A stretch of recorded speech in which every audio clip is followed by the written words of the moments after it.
Good morning friends, welcome to my channel R K education classes. आज हम discuss करेंगे voice पे, जिसको कई पार्ट्स में डिवाइड किया है।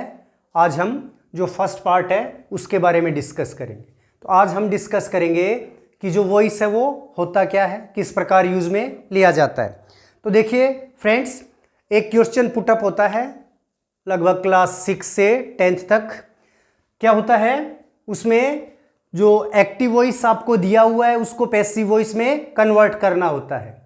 या 9th और 10th में तो क्या जो गैप फिलिंग में और उस हिसाब से ऑप्शंस भी दिए हुए हो सकते हैं और अपने अकॉर्डिंग भी वो चेंज करना हो सकता है।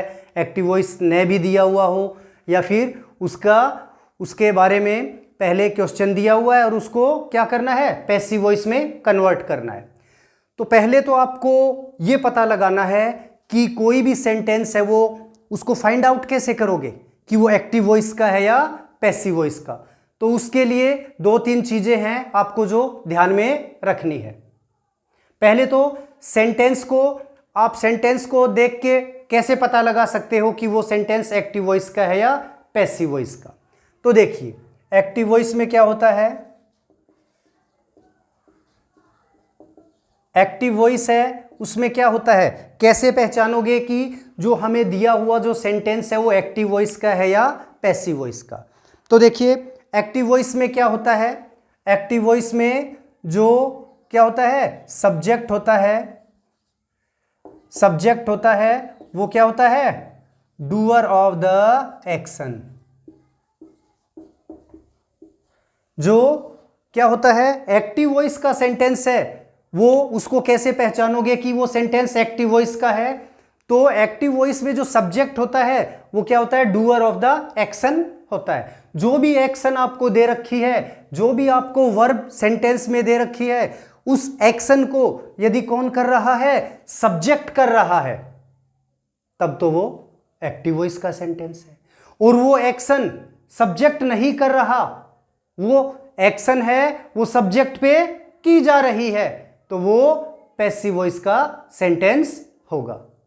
ठीक है, एग्जाम्पल देख लो एक छोटा सा, उसके बाद करेंगे डिस्कस।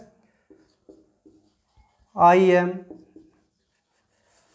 Playing cricket. तो देखो इसमें एक्शन क्या दे रखी है, जो प्लेइंग की एक्शन दे रखी है।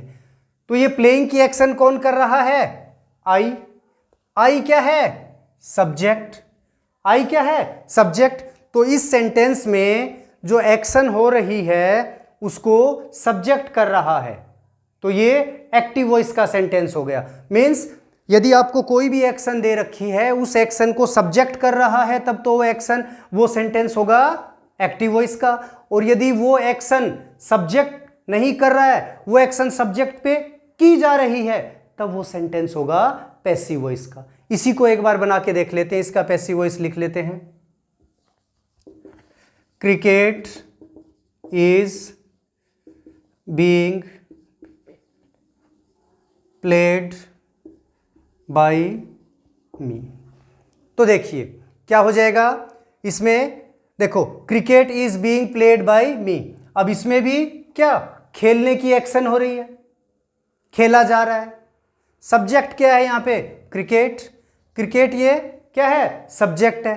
तो देखो ये जो खेलने की एक्शन हो रही है वो क्रिकेट कर रहा है क्या, नहीं।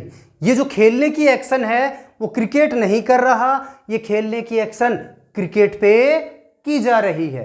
ये खेलने की एक्शन है वो क्रिकेट पे की जा रही है। क्रिकेट है वो नहीं खेल रहा, क्रिकेट को खेला जा रहा है। तो ये क्या हो जाएगा, पैसिव वॉइस हो जाएगा। तो एक तरीका तो ये है कि कोई भी आपको सेंटेंस दे रखा है वो एक्टिव वॉइस का है या पैसिव वॉइस का, कैसे पहचानोगे। एक तो ये तरीका है, कैसे कि यदि कोई भी एक्शन आपको सेंटेंस में दे रखी है, उस एक्शन को सब्जेक्ट कर रहा है, तो वो एक्टिव वॉइस। और उस एक्शन को सब्जेक्ट नहीं कर रहा, वो एक्शन है सब्जेक्ट पे हो रही है, तो फिर वो होगा पैसिव वॉइस। एक दूसरा तरीका और है एक्टिव वॉइस और पैसिव वॉइस के सेंटेंस को फाइंड आउट करने का। देखिए वो कौन सा है, देखिए एक्टिव वॉइस पैसिव वॉइस में हमेशा वर्ब की कौन सी फॉर्म यूज में ली जाती है? Third form.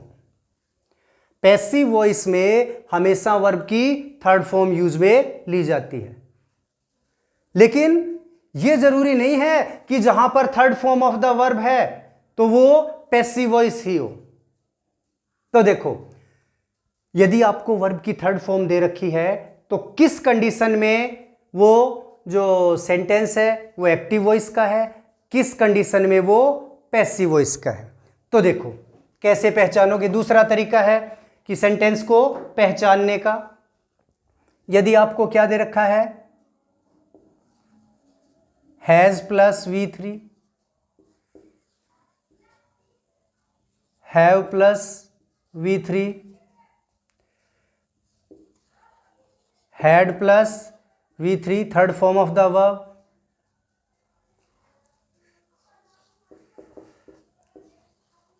will have plus V3, shall have plus V3,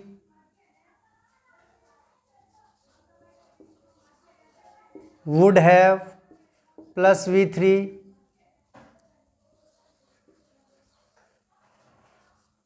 could have plus V3, should have plus V3,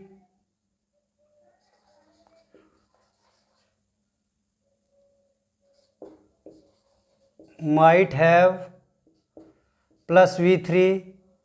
तो देखो, मोस्ट प्रोबेबली इनके बाद आपको यदि क्या दे रखा है, V3 दे रखा है, ठीक है।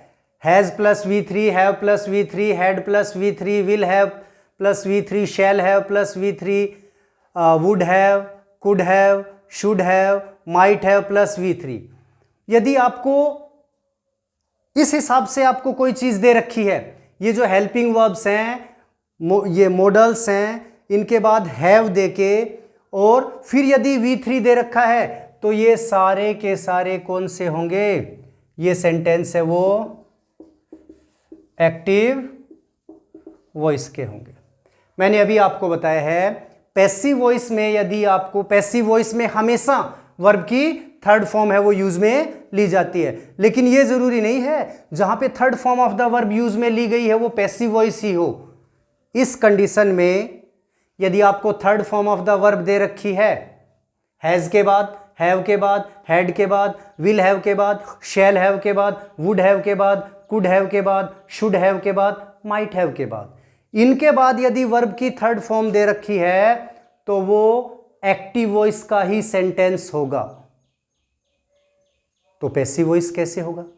देखिए, यदि ये सारी सेम चीजें दे रखी है आपको, हैव के बाद, हैज के बाद, हैव के बाद, हैड के बाद, विल हैव के बाद, शैल हैव के बाद, वुड हैव के बाद, कुड हैव के बाद, शुड हैव के बाद और माइट हैव के बाद क्या दे रखा है, बीन दे रखा है, और उसके बाद वर्ब की थर्ड फॉर्म है, तो फिर वो सेंटेंस है वो किसका हो जाएगा, पैसिव वॉइस का हो जाएगा। फिर वो सेंटेंस किसका हो जाएगा, पैसिव वॉइस का हो जाएगा। कई जगह मस्ट हैव प्लस V3 भी दिया हुआ है, तो मस्ट हैव, कोई भी आपको मॉडल दे रखा है, मॉडल के बाद हैव दे रखा है और उसके बाद V3 दे रखा है तो एक्टिव वॉइस का सेंटेंस होगा। और हैज, हैव, हैड और ये जो दे रखे हैं will have, shall have, would have, could have, should have, might have, must have, उनके बाद बीन दे रखा है और फिर वर्ब की थर्ड फॉर्म दे रखी है, तब वो सेंटेंस फिर किसका होगा, पैसिव वॉइस का सेंटेंस होगा। तो कहने का मतलब यह है कि वर्ब की थर्ड फॉर्म यदि आपको दे रखी है, सेंटेंस पैसिव वॉइस का है। किस कंडीशन में? इस कंडीशन में नहीं है, केवल इस कंडीशन में है तो एक्टिव वॉइस ही होगा। और ये आपको हैज, हैव, हैड ये दे रखे हैं, इनके बाद यदि बीन लग गया और फिर third form of the verb है तो फिर सेंटेंस होगा पैसिव वॉइस का। और इनके अलावा, किनके अलावा, has, have, had, will have, shall have, would have, could have, should have, might have. इनके बाद यदि क्या दे रखी है, वर्ब की थर्ड फॉर्म दे रखी है, ऐसी कंडीशन में तो एक्टिव वॉइस होगा, और बाकी जो इनके साथ बीन लग गया और फिर third form of the verb दे रखी है तो पैसिव वॉइस होगा। और इनके अलावा यदि कहीं भी आपको third form of the verb दे रखी है, हमेशा पैसिव वॉइस सेंटेंस होगा। जैसे इज एम आर के बाद third form of the verb दे दी तो क्या हो जाएगा, इज एम आर के बाद वर्ब की थर्ड फॉर्म है तो पैसिव वॉइस होगा। Is am are plus being plus third form of the verb है, पैसिव वॉइस। ठीक है, उसके बाद ये हैज और हैव हो ही गया, हैज और हैव प्लस क्या दे रखा है, बीन प्लस V3 दे रखा है, पैसिव वॉइस। उसके बाद आ जाओ प्रेजेंट परफेक्ट कंटिन्यूस का होता नहीं है, पास्ट इंडेफिनेट में आ जाओ। पास्ट इंडेफिनेट में क्या होगा, वाज और वर आपको दे रखा है प्लस V3 है तो भी पैसिव वॉइस का सेंटेंस होगा। उसके बाद आ जाओ had, had been plus V3 दे रखा है तो भी पैसिव वॉइस का होगा। अकेला हैड प्लस V3 दे रखा है, एक्टिव वॉइस का होगा। आगे देखो, उसके बाद फ्यूचर में आ जाओ। फ्यूचर में तो क्या, विल और शैल ही होता है। यदि विल और शैल है, विल और शैल प्लस क्या दे रखा है, B plus V3, passive voice. और कोई भी आपको मॉडल दे रखा है, मॉडल प्लस बी दे रखा है। मॉडल्स कौन से होते हैं, can, could, shall, should, will, would, may, might, must और टू, ये मॉडल्स होते हैं। उनके बाद बी दे रखा है और बी के बाद क्या दे रखा है, V3 दे रखा है तो क्या हो जाएगा, पैसिव वॉइस है, उसका सेंटेंस होगा वो। और यदि आपको क्या दे रखा है, ये आ जाओ, अब यहां जाओ, will have, shall have, would have, could have, should have, might have, और इनके बाद क्या दे रखा है, बीन दे रखा है, और उसके बाद क्या है, वर्ब की थर्ड फॉर्म है तो भी पैसिव वॉइस का सेंटेंस होगा। I hope you got how to find out that which sentence is of active voice and which sentence is a passive voice. So for today this much is, thank you.